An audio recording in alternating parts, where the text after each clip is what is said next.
yourself and then move forward and do it better. But yeah, the hardest part is being present, being in your body.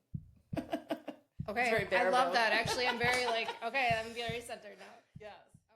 Thanks for being here, Wendy. I'm really happy to be here. So a little backstory about Wendy as I know her is that I have a friend, Tim, down at the dog park, and we chat about interesting things. And he connected us because you have a documentary film that just got released to digital. Yeah. Yep. And I had the pleasure of watching it last night. And I'm so excited that you're here. And I'm excited to be here. yeah, good. I'm just tickled. But there's so many things I want to talk to you about. First off, before we lose any other listeners, because I know people only listen for 10 seconds in life before they're on to the next thing. Let's just talk about the film. Yeah, the film. It's been almost 19 years of involvement with the project Angels of Dirt, which really I kind of pinch myself to work on a film for this long and then to finally be giving it to the world on a digital platform is surreal, and it's challenging, and it's new for me, and it's abstract because the film's out there and people are engaging with it without me. And so that's a challenge to just come to terms with how I'm relating to the whole project now, because it's very different. And it went digital on Charlotte Kainz' birthday. So she is the main person in my film that Angels of Dirt is about. Yeah, she would have turned 29 last weekend, I think 29, 27. But on her birthday was the digital release. So it's an exciting time. I think that, when I was watching the film, I was kind of expecting to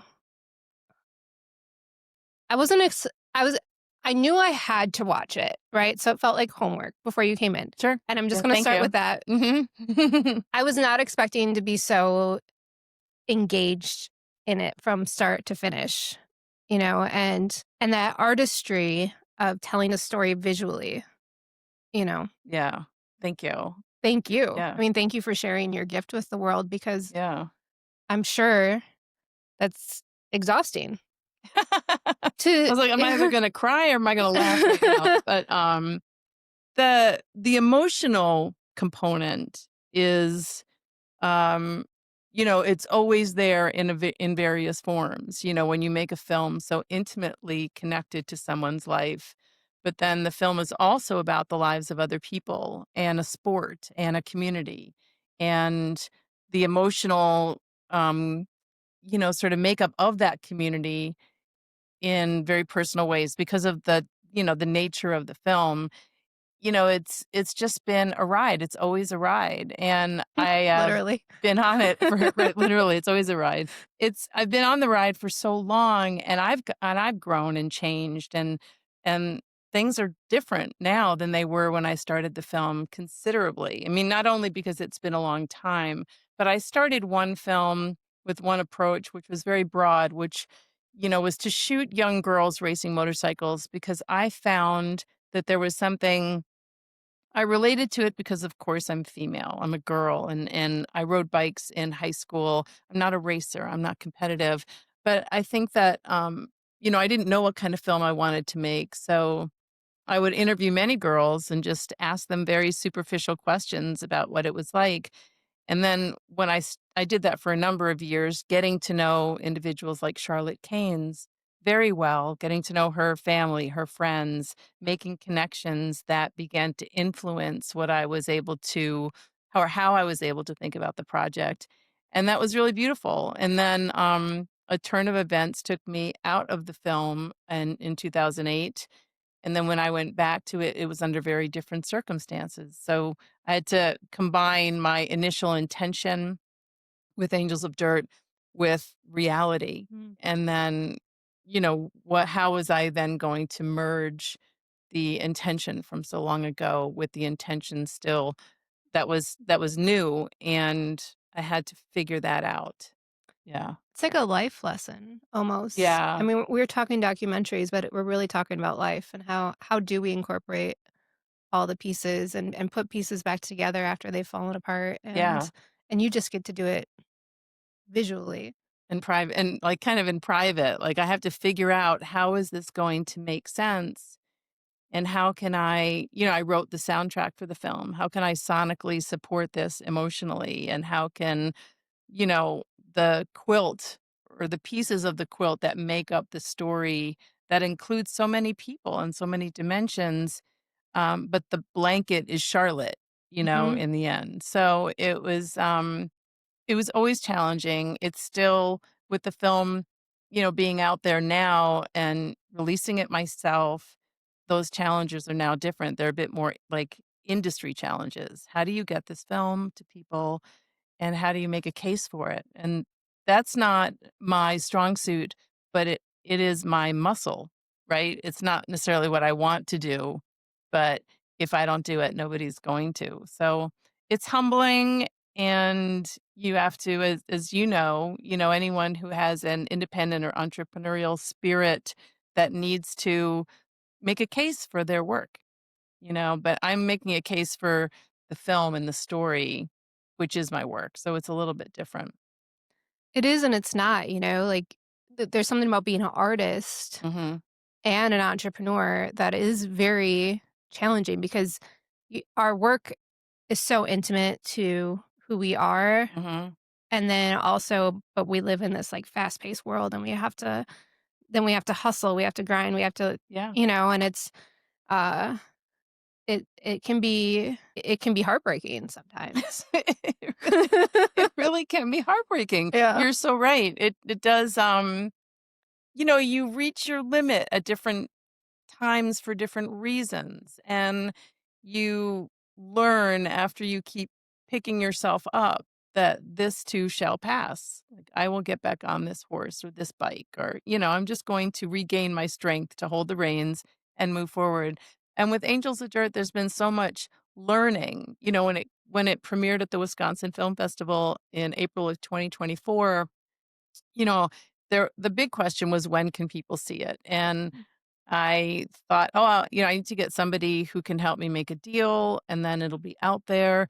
And that just wasn't happening, so I started to just take it to races and take it to racers and show the film in places where the community would, I knew, eventually help tell the story of the film when I needed that sort of, undercurrent of validity, like, people see it and they respond to the film because a lot of people, and I don't know if this was your experience, but you see yourself in it in some way. You see some journey that you've had that mirrors something that you connect with in the film, whether it's loss or determination or, enjoyment and community. Yeah. For me, it sticks out. It was that little girl that just was just the cute little Oh, freckled faced girl that was just like, Cheyenne. yeah, Yeah, Cheyenne. He was talking about motorcycle gear. yeah, yeah, yeah, and just her energy, and it's just like, oh man, like I loved her. Right. Is she still racing today? Do you know? I don't know that because, like, that was an interview from 2006 or 7, and those emails aren't active, Mm, and I think that, some of them are. Some people I still kept in touch with, but I think that, I have my work cut out for me to really go back and reconnect with people that I filmed who aren't in the film because the story became, with documentaries, the story becomes a story yeah, and then you have to serve the story.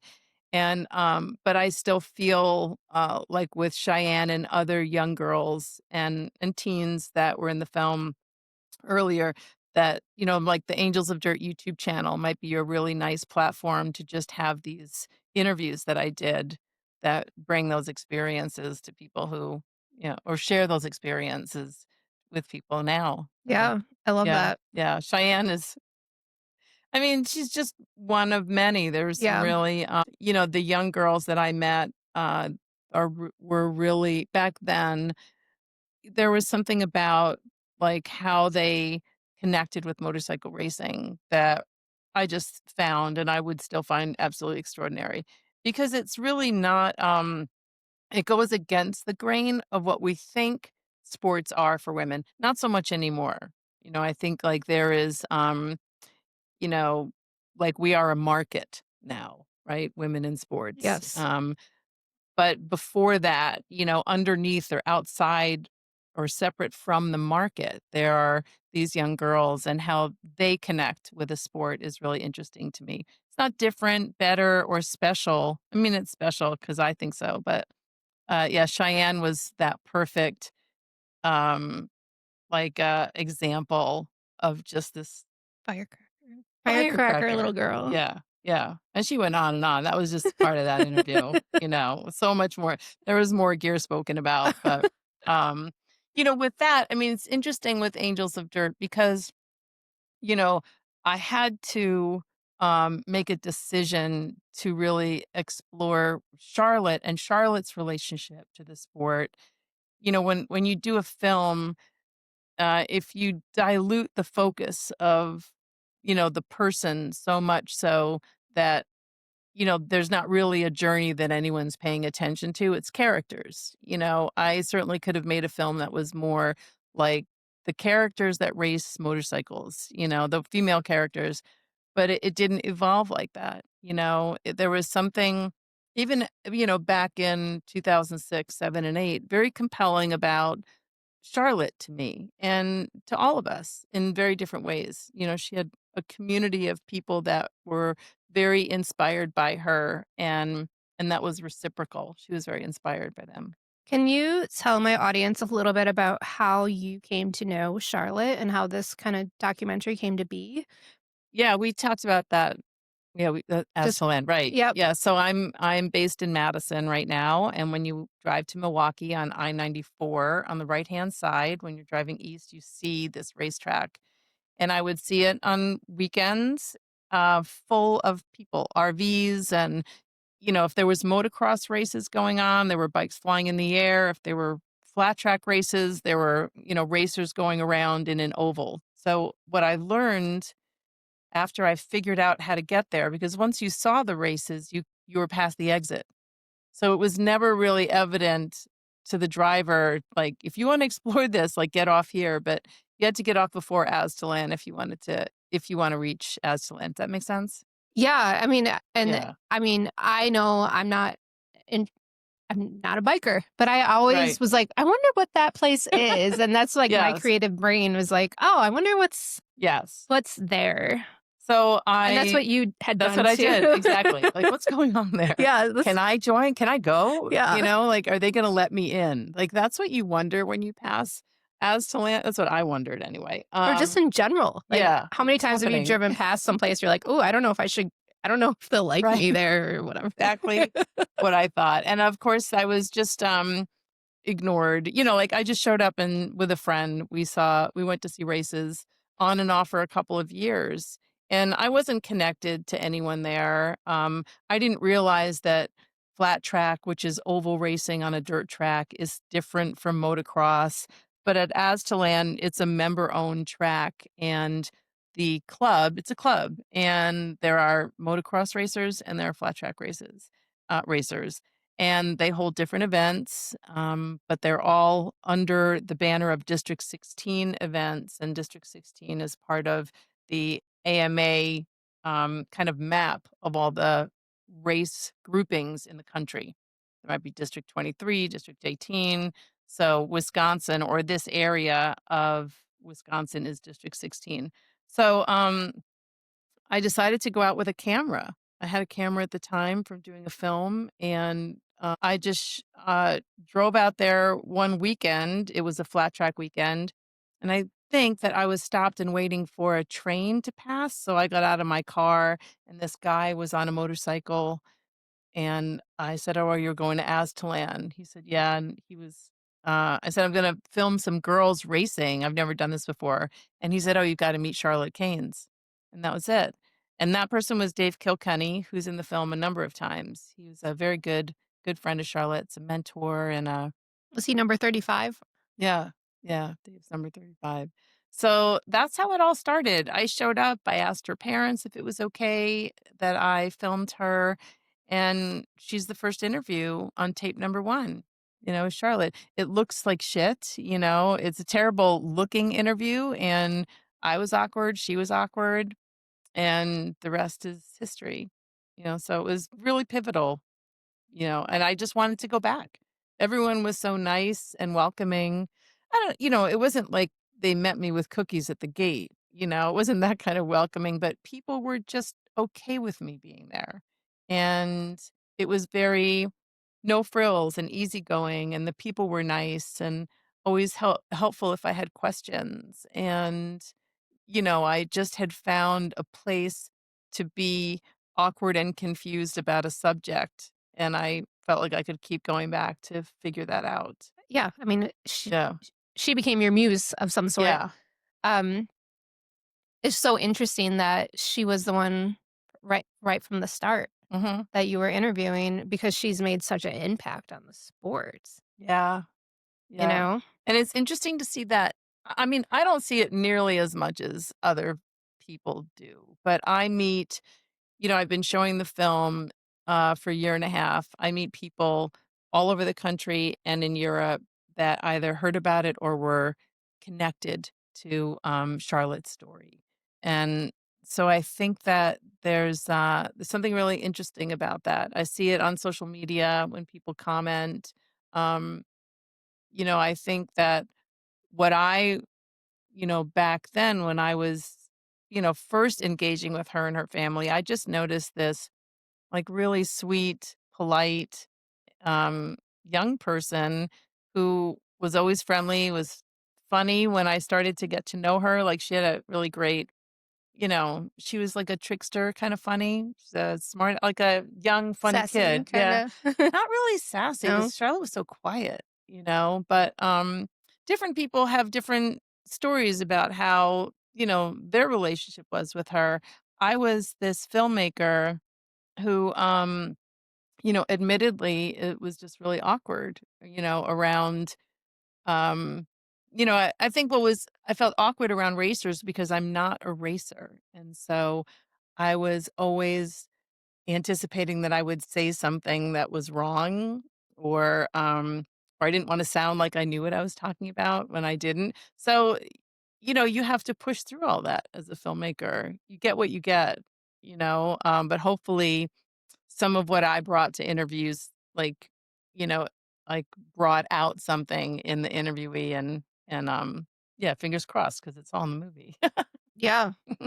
And, you brought up the music, and I did notice that too, that the music fit really well with the film. Mhm, thanks. How because I've made, like, short films too before, and music always seems to be an afterthought.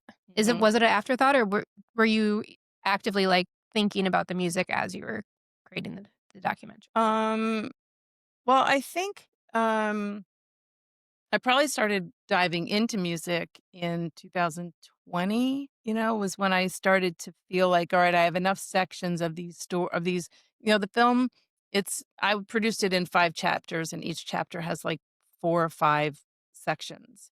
And once those began to get laid out um linearly, I could start bouncing around with certain pieces of music that I either had produced or I would write something for a certain section. And that was, it was intermixed always with editing and then going back and writing music and then putting music into a section and then editing the section. And then you go back and you change the music a little bit because something in that section changed.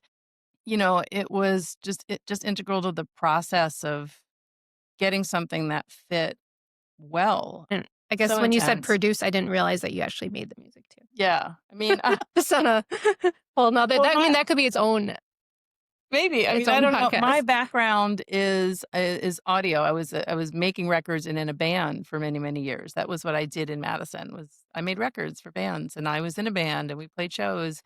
And then I started doing video on top of that. And, it just became I stopped playing out live with my band Howler a couple years before the film came out because for a lot of reasons, but I the work that I put into the soundtrack was really how I was then using my that skill set of Yeah. mine, and it was the most personal. I mean, all the editing and the choices I made, they're personal, of course, but I think that the music in the film is really my emotional contribution.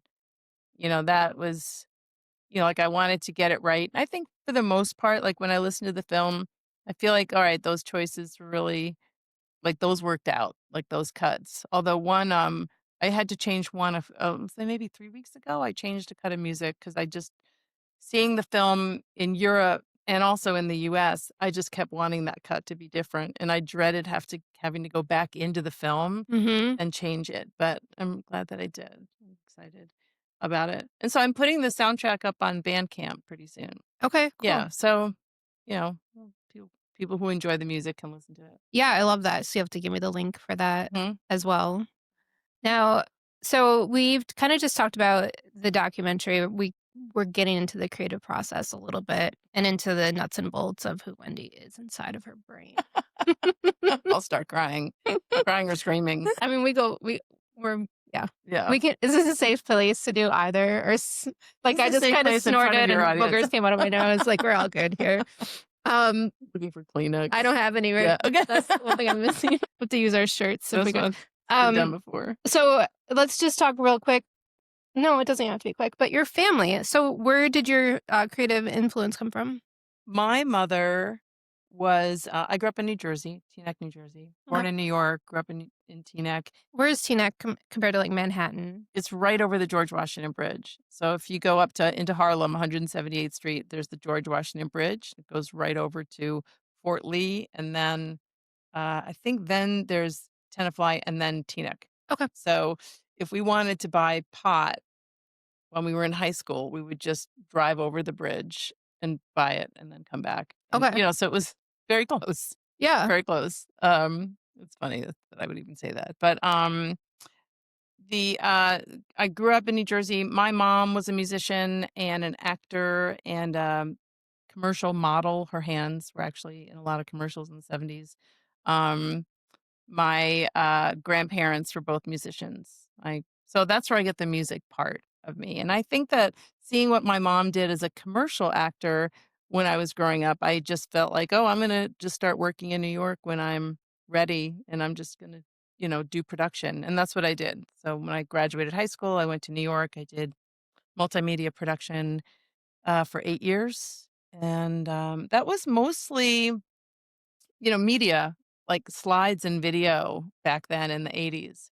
I worked for a company called Drury Design that's still there today, and Chris Drury, who started that company with his wife Jill, is still a big mentor of mine, and I left him a message this morning wanting to check in. He really does help keep me on a certain track. He's very, grounded and he's got a kind of nice creative authority with me, and so I'm still connected, very much so. I think that I realized, even over the last year that I've curated a sort of group around me that I reach out to for different reasons. If I'm stumbling in this area, I might call this person. If I'm really needing some business, reassurance, I might call this person, and, creative reassurance. Or, when I was making Angels of Dirt, I, handpicked people to watch what was working on at certain times, and I think that the first cut of the film was probably 3 hours, and I had people that would sit and watch it, and Mhm. it was really I think that I really want that. I want some reassurance because I work in a vacuum Mhm. so much of the time, but I really choose who I'm gonna show something to. So, I enjoy it. I feel really like I lost my dad when I was 11, and my life became very tumultuous for very many years with, choices that my mother made and a lot of really, just unhealthy environments that I was in, and how I navigated those environments was, using creativity or with friendship or with alcohol. I mean, you just regulate however you can when you're growing up in those years. But I think that, growing up without a strong male figure for me was hard. And so when, like Chris Drury, he represents something to me, and he would probably agree with this. Like, he's not a father figure at all, but he is somebody that is very stable and reassuring and critical of work that I do. And he is not shy about, offering an opinion. And and he knows that that's important to me. even though we don't talk all that often. He's never, you know, I usually will ask him if he has just 5 or 10 minutes to go through what's going on with the project. And I don't think that people who know me realize how much, like, those tentacles that I put out for that support are lifelines for me. Yeah. I am seen as, I mean, I am independent in the same way you would be seen as independent because we produce things on our own, but, without the network and the safety net of, people who kind of cushion some of the intensities. They don't take anything off our plate, but they do play a role in helping you feel that you're not by yourself. And when you are, I mean, I love being on my own to do my work, but I think that I've gotten so busy in the last few years that I needed to call in people to help. My friend Paul had came in and helped with the music because I couldn't engineer and produce anymore. Like, I just needed to write stuff, and so he came in and worked Pro Tools and would just be there in case I needed something. I mean, not in case, he was doing functioning, but, Mhm. yeah, my friend Steve Donovan, who helped with Angels, I mean, the project got bigger than I could manage, and I thankfully, and thanks to sponsors and generous people, had some support to be able to pay them. Yeah. Yeah. So, Yeah. I mean, financially Financially, badge care. Yeah. financially, has a how do what financially, how do you determine what success looks like? Success, I love when money's coming into the project. It doesn't happen often. I'm trying to monetizing is something that I'm always thinking about. How do I monetize and not? I mean, it's easy for me to know that I'm not going to exploit the project in a way that is not right for Yeah. me or the project. Yeah. That's just but when I go to events, if I sell t-shirts and I come back with $800, that has paid for the t-shirts, and then I can use some of that money to support some women racing, which Angels of Dirt has done already. So there's Oh, this, okay. like, sort of flow through of merchandise purchases help me buy merchandise and market. But then extra money goes to support women's entry fees in racing, amateur women. That's awesome. Yeah. So it's a model that you have to test out. How does it feel? What is it like talking about this? How do you get your point across that when you buy an Angels t-shirt, that money is going to contribute to young racers? Um, like, I wouldn't say that it's successful when you see the model in play and you have uh, come up with that. I mean, Yeah. that's not the first time that anyone's come up with that. It's profit sharing, but I think success is just people seeing the movie, people having their own experience with the story and people using that as a gateway for their own lives. How do they move forward having encountered 87 minutes of Angels of Dirt? How does that expand them in some way or, you know, trigger an emotion that they were able to, like, resolve or experience or question? I think there's so many little nuggets like that in Angels of Dirt. There's some humor and there's some hardship and there's some entertainment. And then there's also teaching. I mean, I had to teach not that I'm teaching anybody, but the film needed to represent a niche sport in a way that, uh, somebody like you would understand. Yeah, I had no idea what dirt track racing was, and Yeah, within, I think, like, the first 5 minutes or something, yeah, you had not you, but yeah, you made it but very yeah. and Clear? Did I make it clear? very clear and cool. It's cool beyond measure. I just think that the sport is incredibly cool for so many reasons, but, the film that is, it's the story about Charlotte Kainz and women that race, but, and you get introduced to her at the beginning of the film, but if I don't take the audience in this direction of foundation, you're not really gonna understand. Yeah. No, Yeah, it was very I yeah, and yeah. I mean, when I first met you, before we even started, I'm like, it was such a great movie, and I know you have other ones out, the Other studio films? other films out Mhm. too. And what do you, are you a spiritual person? Yep. So do you kind of like, do you dream about movies or anything like that, or what you want to do next, or is it just kind of like follow the excitement, kind of the spark?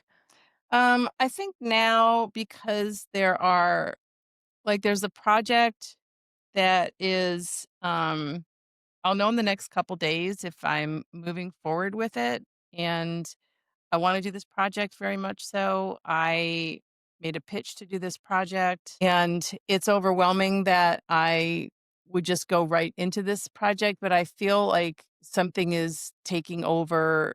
Like, I just wanna do this, and there's a real, and time is a factor for this project. So, I wanna know, am I doing it? And then I wanna, figure out how I'm gonna fund it and what it's gonna be. Anyway, so, I mean, like, that has recently happened, Mhm. and once that switch got flipped, I was like, "Ah, shit," like, I just wanted to stop. I Mm, wouldn't mind, like, just working at Woodman's for a few months and then just not doing anything, but just kinda working to pay the bills and camping, or something. mhm. I haven't, shut down or slowed down for a long time, but what I'm doing is really essential. I'm the only one that's, can do it right now. When people see Angels of Dirt, they can then share it. They can talk about it. I don't have to keep banging on doors, but it's been a year and a half of really just banging on doors on a very grassroots level to get this film seen. And, but I also, all of it's been supported, not Yeah, always financially, but, I haven't had to, like sell anything. like yourself. I haven't had to sell anything. Is there part of that that's a spiritual piece that you just have to trust that, when you start working on something that not that it's gonna make you $1,000,000, but it's gonna take you to that next rung of the ladder? Yes. Yeah. I mean, I think now, as this is my third full length documentary and I've done a lot of short form profile videos, like I can do like what I do, I have the skills to do a certain thing using the medium of video, and I trust that I can do that. And I think I pursue things with a lot of um tenacity. Like I can do this, and I like my approach to doing it. I like the outcome of the projects that I've done, and people like them. And if they didn't, I would change them. I think I do, like I said earlier, I serve the project, and the project has to be thinking about its audience. I don't just do, I mean, I would love to do more artistic types of projects where it's more about a vision that I have that's artistic as opposed to, I'm in a bit of a work mode. Like, what is my point B? If I'm at A, how do I get there? Who do I want to see this? How is it going to come across? And I do um, trust myself. I think now I kind of trust myself regardless because I've fallen down so many times, and it's just been hard for long stretches. Or I felt, you really come through. I don't know if you relate to this, but you come through so many fires, that fire doesn't bother you anymore. Yeah. You're like, bring it, like not bring it like a badass. It's not like that, navigating the spiritual component, or I would say the energetic component of something that I'm working on.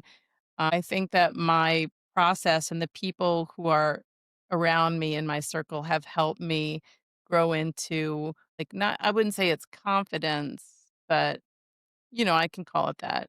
Yeah. I It's mean, like you have what it takes. Is it mhm, gonna be scary as hell? Maybe. maybe, Is it gonna suck? Yeah, probably. There's maybe, gonna be parts yeah, of it yeah, because that's what life is, but yeah, this is what feels right, and this is where I'm going, and yeah, yeah. yeah. That's how. I mean, I think especially now, it's like, I wanna I enjoy doing projects that have a weight about them, Mm. whether it's I don't know, that just have a weight in some capacity. I think that, I respond to that. I think that because of my own life, I have, like, been through things, like, and I think that the processing through of difficult situations or experiences really does get you to a place that's expanded from where you were. Mhm. And so I think I gravitate toward that in some way.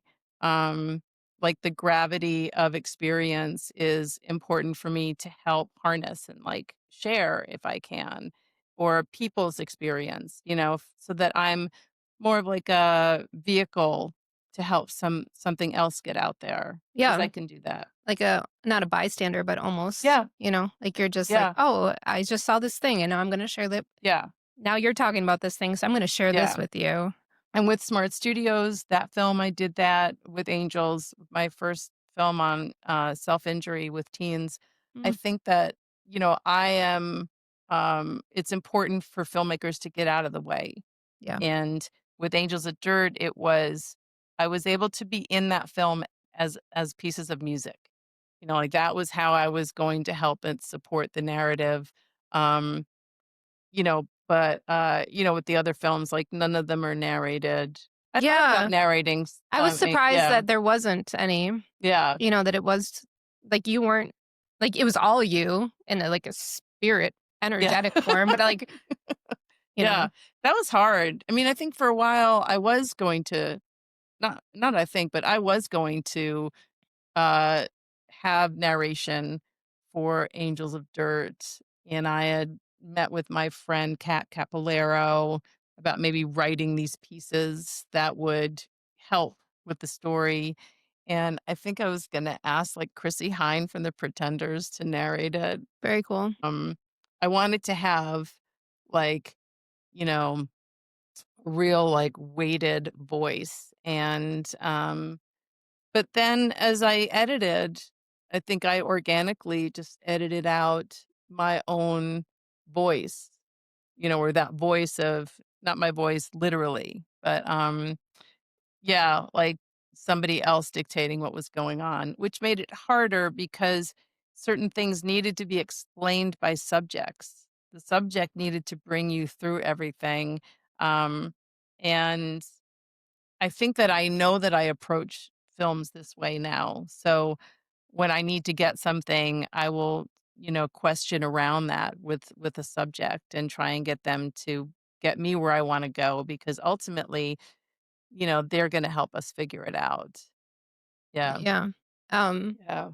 I think that, what you're doing is amazing. And Thank you. how do you like have you this is my naive brain speaking, but like what I'm about like on. Netflix and Hulu? Like can you just like send your stuff to them or No. I oh, mean, I okay. wish that you could. They have to Um, find you.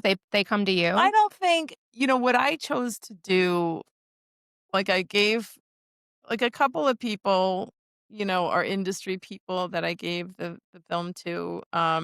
It just didn't amount to anything. I don't know why that is. You know, Angels is a niche film, Mhm. but niche films are on larger or more Yeah. popular platforms.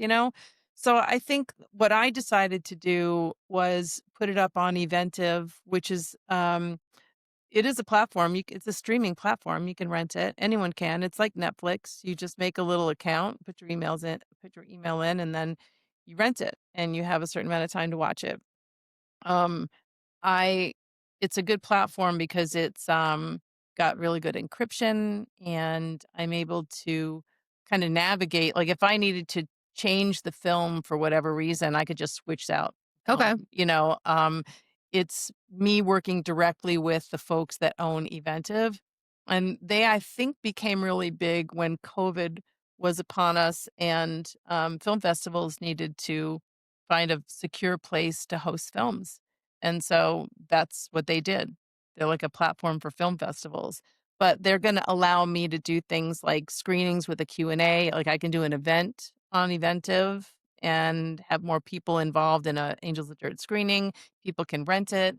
It's not exclusive, so if I wanna put it on Amazon at some point or Vimeo on demand or Netflix, Hulu, all that can happen. But you know, I think I was ready because people were ready. Like, when you get enough people who are like, "When can we get the DVD? When can we see it?" I didn't wanna keep going with that. It was a hard year and a half feeling like I was the only one who had control over how people saw the film. And what was behind that was grassroots marketing. Like, I'm having to brand this whole project now, and I'm not just sharing the film, or I'm not just throwing it up on Vimeo.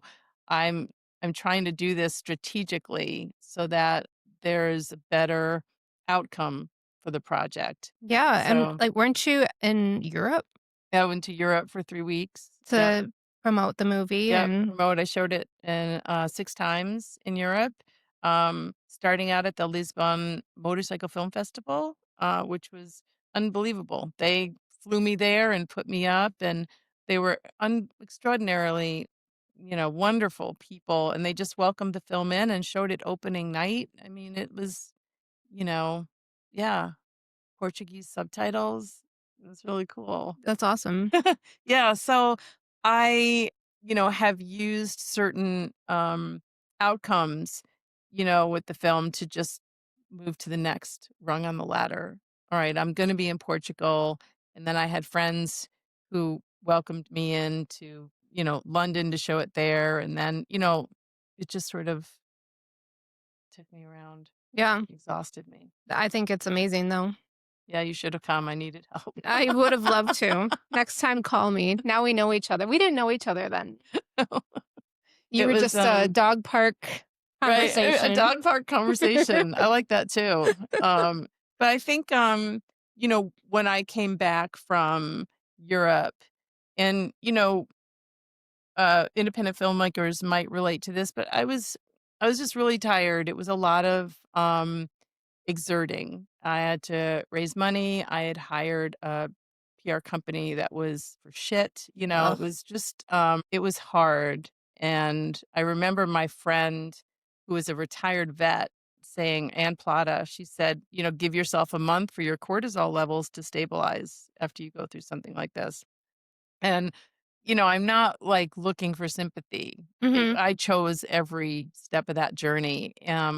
But, uh, but I was just really, like, spent, but also really, that I'm so glad that I did it, and the people that I met and showing the film made connections for Angels of Dirt that I never ever would have been able to make, you know? Yep. So, you know, the story, Charlotte's story is out there amongst people, and that is, a really interesting exercise in what happens, you know, with people's memories and experiences once they're shared. Yeah. They become part of other people's lives, and that's a life force that's out there. Yeah. Yeah. I mean, that's a responsibility to, you know, to not for you, but just in life, Yeah. show up. Yeah. You just like whatever you're Yeah. doing, you just show up. You don't half-ass Yeah. anything because you don't know who it is you're sitting across from and what Yeah. they might need or what you're gonna get from them if you're open and Yeah. So that was really it was really special. And now I don't feel like now the film does, the talking. I am doing as much press as possible because that gives the film a a better platform. yeah, That listeners are like, "Oh, this sounds interesting. Maybe I'll watch this." And you can. All the podcasts or press that I was doing the year that it was in theatrical release, it's like, well, you had to come to this event to see it. I really enjoy not having to answer the question of where can I see it or I mean, I love answering that yeah. question. Well, yeah. Where You know can what we I see it? mean? You should talk about that If real you quick. just go to angelsofdirt.com, it says click to watch the movie. Perfect. So, easy to remember, and I love feedback or, if there's somebody that's interested in reviewing it, let me know and I'll get you a free link to watch the film. I love that as well. So, also, when filmmakers, I would strongly recommend Eventive. It gives me all the, control to navigate how the film gets out. I can, create additional screenings with guests, or I can create ways that press can look at it, without having to jump through certain hoops. I like the flexibility and control that it gives filmmakers. Yeah. So I'm really excited to kind of follow along on your journey. And you're on Instagram, you're on Facebook, you have Angels Dirt website, And merch. you have merch. I am like so excited about this shirt. And I'm excited because, about it. I mean, You look fantastic. I feel And that's like Charlotte. as Charlotte. Right. So that's Charlotte Yeah. right there. That's Charlotte. Unbelievable. Yeah. It's Yeah. the how we all connect with one another through it's one of the most interesting things I think about. Mhm. It's like how Yeah. you and I just connected. It's Mhm. it, it's almost like we are trees with roots Yeah. and we're all communicating underneath and then sometimes it rises up. Sometimes it doesn't, but Yeah. it's just a wild ride and I'm really I'm really just super appreciative. And, Charlotte's a Wisconsin girl. I know you're not a Wisconsin girl. I would love to know I think how I you am got now. here, but we'll save that for another conversation. Yes. I've been here since 1990. I've been in Madison, Wisconsin for 35 years. I think I'm not a person that feels very like this is home to me, but I can feel comfortable and real appreciative, where I'm at. And I love Wisconsin. I really do. It's a big part of who I am now. Same with New Jersey and New York, but Wisconsin it ranks just as high. Yeah, it's a So beautiful yeah, estate yeah, right outside. yeah, All right. Well, um, thank you so much. I'm gonna add all the show notes, yeah, great. everything we need. And Thank you. well, thank you. I just think it's been a fantastic. I know I am a better person because I watched your documentary, so I Oh, hope that other people are too. True story. come on, that's I amazing. know. Yeah, I'm gonna that's make you what cry. That's my goal. No, I'm joking.